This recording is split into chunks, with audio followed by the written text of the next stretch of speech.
పాపం ఇప్పుడు గాంధీ హాస్పిటల్లో చూస్తున్నాం. మోతీలాల్ నాయక్ అని ఉస్మానియా యూనివర్సిటీ విద్యార్థి నాయకుడు నిరాహార దీక్ష చేస్తూ పిసిసి ప్రెసిడెంట్గా ఎన్నెన్ని హామీలు ఇచ్చిండో. పిసిసి పెద్ద క్రెడిట్ చోర్, రేవంత్ రెడ్డి గారు పెద్ద క్రెడిట్ చోర్, పిసిసి తగ్గట్టు నిలబెట్టుకున్నారు. ఫాక్స్కాన్ మేమే చేసినామని చెప్పబట్టే, కంటోన్మెంట్ విలీనం మేమే చేసినామని చెప్పుకుంటూనే, సీతారామ ప్రాజెక్ట్ మేమే, రాహుల్ గాంధీని లీడర్ ఆఫ్ ఆపోజిషన్ నేనే, 30,000 ఉద్యోగాలు నేనే అని చెప్పుకుంటున్నాడు. ఇవాళ తిరగబడుతున్నారు నిరుద్యోగ యువత. కాంగ్రెస్ వాళ్ళు దొడ్డిదారిన పోయిన పరిస్థితి, గుండాలను పెట్టుకొని బౌన్సర్లను పెట్టుకొని గాంధీ హాస్పిటల్కి పోతున్న పరిస్థితి. ఏమడుగుతున్నారు? మోతీలాల్ నాయక్ అనే సోదరుడు అక్కడ గాంధీ హాస్పిటల్లో అందరు నిరుద్యోగ యువత ఏమడుగుతున్నారు? పిసిసి ప్రెసిడెంట్గా ఉన్నప్పుడు నువ్వు ఇచ్చిన హామీలు ఏమైనాయి? మీ నాయకుడు ఏఐసిసి నాయకుడు, మీ ఇవాళ leader of opposition Rahul Gandhi గారు ఎంపీ అశోక్ నగర్కి వచ్చి ఈ హామీ ఇచ్చిండు, దీన్ని నిలబెట్టుకోండి అని వాళ్ళు అడుగుతున్నారు. ఇగోండి. Our first step is going to be helping the students with government jobs, helping them with their education. We have released a detailed job calendar for 2 lakh government jobs in the first year of our government. మళ్ళీ repeat చేస్తాం. Our first step is going to be helping the students with government jobs, helping them with their education. We have released a detailed job calendar for 2 lakh government jobs in the first year of our government. First year of our government we will fill 2 lakh jobs, 2 లక్షల ఉద్యోగాలను భర్తీ చేస్తామని అశోక్ నగర్కి వెళ్ళి రాహుల్ గాంధీ గారు హామీ ఇచ్చారు. ఏమైంది వాళ్ళ? 7 నెలలు పూర్తయినాయి.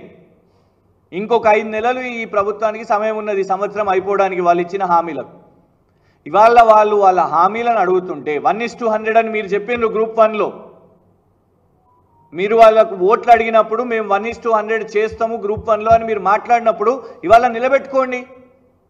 నమ్మిన యువత మిమ్మల్ని నమ్మి మీకోసం ప్రచారం చేసి పాదయాత్రలు చేసి అప్పటి కేసీఆర్ గారి ప్రభుత్వం మీద వాళ్ళు పోరాటం చేసి నోటిఫికేషన్లు ఇచ్చింది మేము, 30,000 ఉద్యోగాలకు నోటిఫికేషన్లు ఇచ్చింది మేము.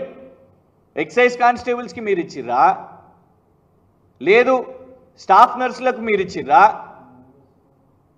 30,000 ఉద్యోగాల భర్తీకి నోటిఫికేషన్ ఇచ్చి ఎగ్జామినేషన్ పెట్టి సర్టిఫికేట్ వెరిఫికేషన్ చేసిన తర్వాత నువ్వు ఎల్బీ స్టేడియంలో ఫోటోలు దిగి ప్రచారం చేసుకోబడుతుంది, క్రెడిట్ కొట్టబడుతుంది, క్రెడిట్ చోర్.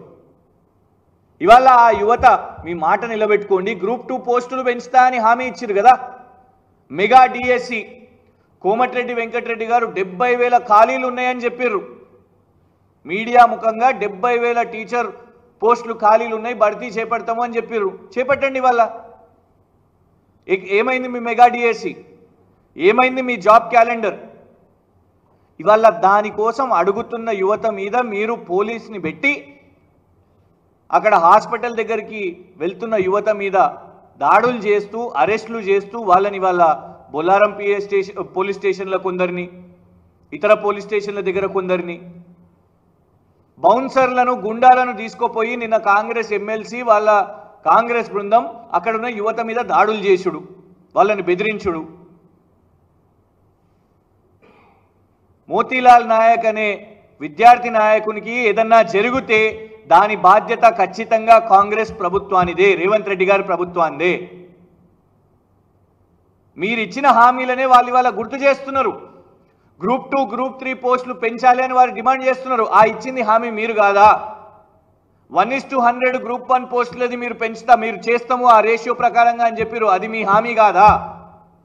మెగా డిఎస్సి పోస్టులు పెంచుతామని చెప్పారు, అది మీ హామీ కాదా?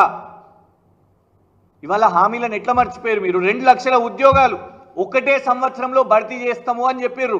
2,000 ఉద్యోగాలు కూడా మీరు ఇప్పటి వరకు భర్తీ చేయలేదు. చేసిన 30,000 కూడా అది కేసీఆర్ గారి ప్రభుత్వానియే. ఇది నిలదీస్తున్న యువతకు ఇవాళ మీరు చెప్పుకునే పరిస్థితి లేరు. మొన్నటి వరకు అంతా ఢిల్లీ దేనికోసం? మీ క్యాబినెట్ విస్తరణ కోసం, అలిగిన ఎమ్మెల్సీలను ఎమ్మెల్యేలను కాపాడుకోవడానికి, ఇతర పార్టీల నుంచి ఎమ్మెల్యేలను కొనుగోలు చేయడానికి. ఇవాళనన్నా కనీసం ఏదైనా మాట్లాడతారు కావచ్చు అని అనుకుంటే గవర్నర్ గారి దగ్గరికి వెళ్ళింది కూడా మళ్ళా మీ క్యాబినెట్ విస్తరణ వీటి కోసమే. రేవంత్ రెడ్డి గారిని సూటిగా అడుగుతున్నాం.